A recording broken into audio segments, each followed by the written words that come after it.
In this video, I want to show you everything you need to understand about exponents. Here are 4 problems for you to solve. Even if you're not confident with exponents, spending some time struggling with these problems will increase what you learn from my explanations. Pause the video and do as much as you can.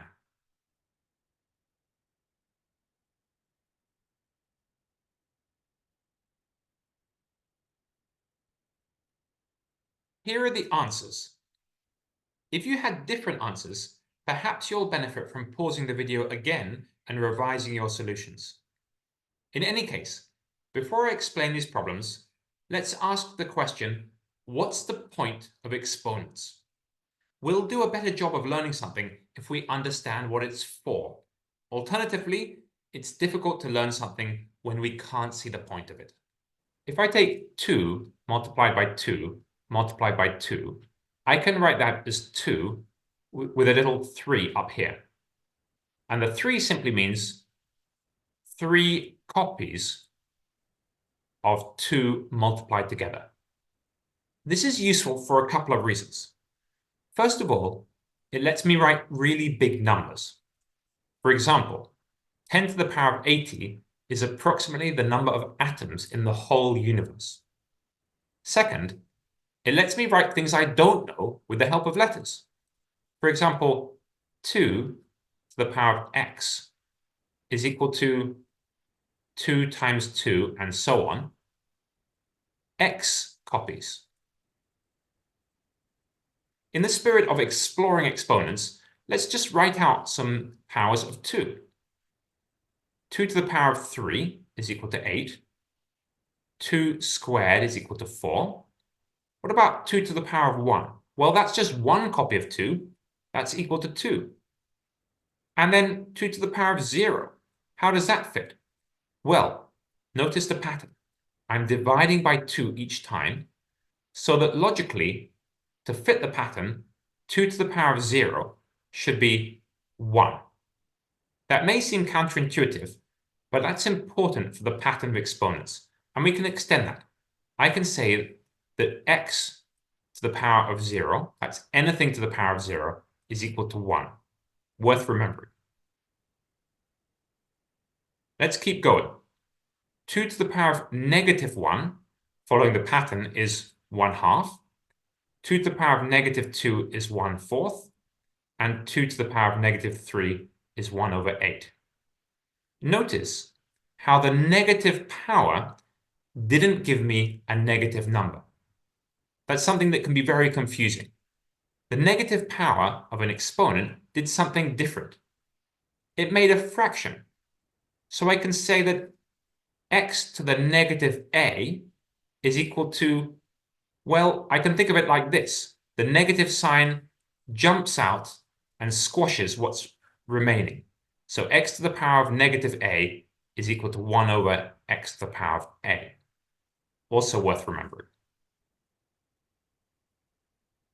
What happens if I multiply exponents together? If I take x to the power of a multiplied by x to the power of b, that means I've got a copies of x multiplied by b copies of x, giving myself in total a plus b copies of x. That's going to be x to the power of a plus b. So when I multiply exponents, I add the powers. What about if I divide exponents? X to the power of a divided by x to the power of b. If I think about it in terms of copies, I've got a copies of x on the top of my fraction and b copies of x on the bottom. I can do some cancelling. I can cancel b copies from the bottom and b copies from the top. So how many copies of x are left? It's going to be a minus b. So when I divide exponents, I subtract the powers. Now notice, both of these rules only work if I have the same number x, if I'm dealing with the same base of both these exponents. If I had different numbers, the rules wouldn't apply. Here's another situation. If I have x to the power of a to the power of b, what does that leave me with? I've got x to the power of a multiplied by x to the power of a, and so on, b copies. So I've got b copies of a copies of x. That's going to be a times b. So when I have an exponent to an exponent, I can multiply the powers. What about x times y to the power of a? I've got a copies of x times y. If I group these together, I'd have a copies of x multiplied by a copies of y. So that when I have an exponent with a parentheses, I can distribute it, but only if the terms are multiplied together. It's worth noting that this wouldn't work if I had x plus y. In this situation, there's no easy simplification. I might have to multiply it out using FOIL or use some other method. For x plus y, this rule doesn't apply. Just one more thing. What about the square root of x? How can I express that as an exponent? Well, I know that the square root of x multiplied by the square root of x is equal to x. And I know that x is just the same as x to the power of 1. So thinking about my rule, when I multiply exponents, I add the powers. What power of x added to itself would give me 1? That's going to be x to the power of a half. So from this, I can deduce that the square root of x is the same as writing x to the power of a half. And that can be extended to the cube root of x is equal to x to the power of a third, and so on. So here are a bunch of rules about exponents which are worth getting to know very well. I'd recommend writing flashcards and memorizing these. But notice it's more than just memorizing. I recommend understanding them deeply. And I did that by deducing them all from the simple definition of what an exponent is, thinking in terms of copies of numbers multiplied together.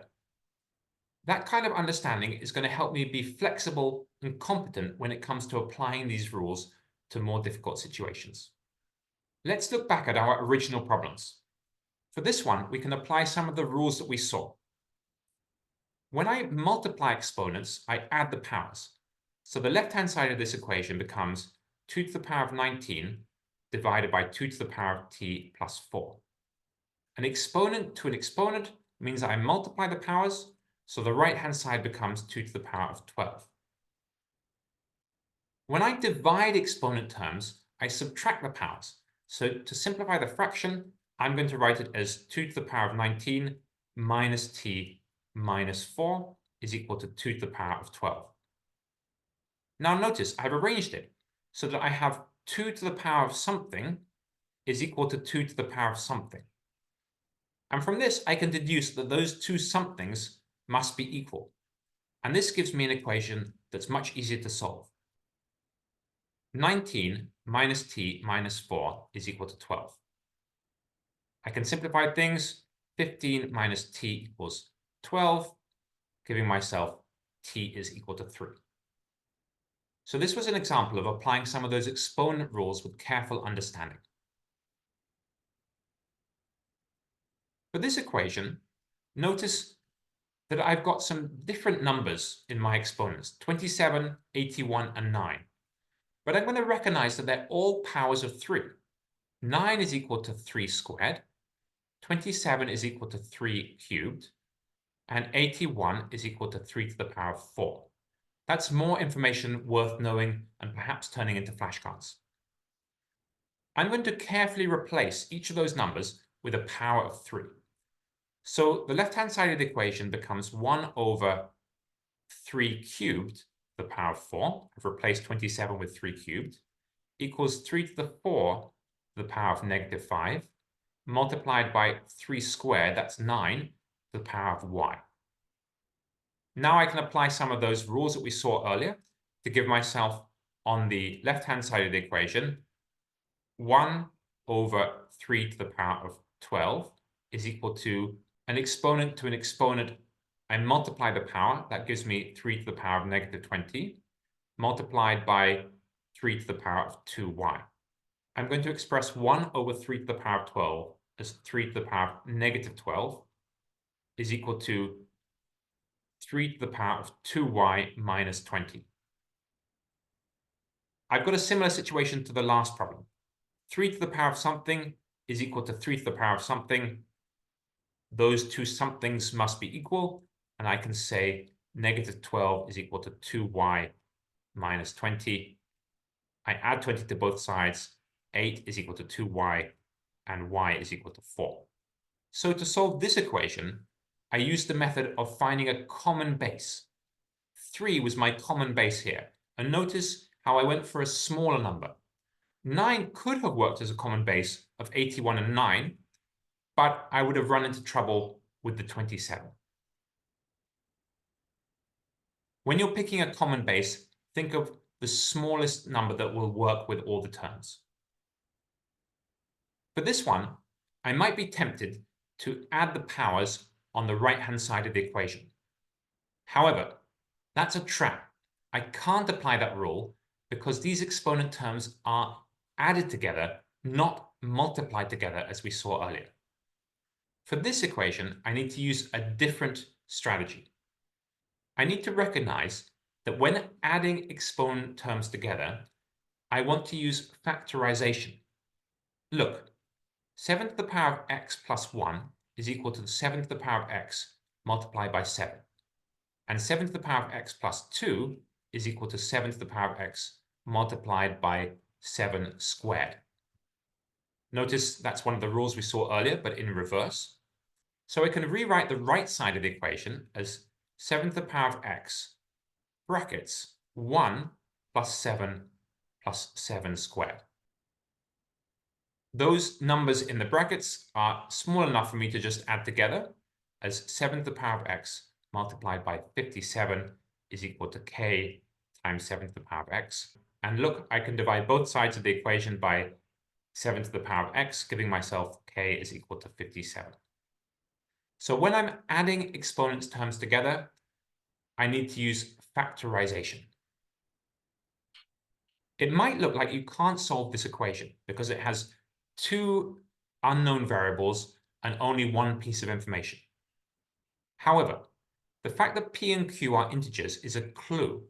It's a clue to think in terms of prime numbers, because prime numbers have a special property. They're not interchangeable, at least not for integer powers. For example, there's no power of 2 which is equal to a power of 3, except for 0, of course.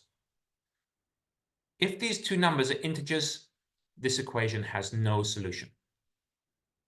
So if we express the numbers in this equation in terms of prime numbers, something special is going to happen. Let's think about it.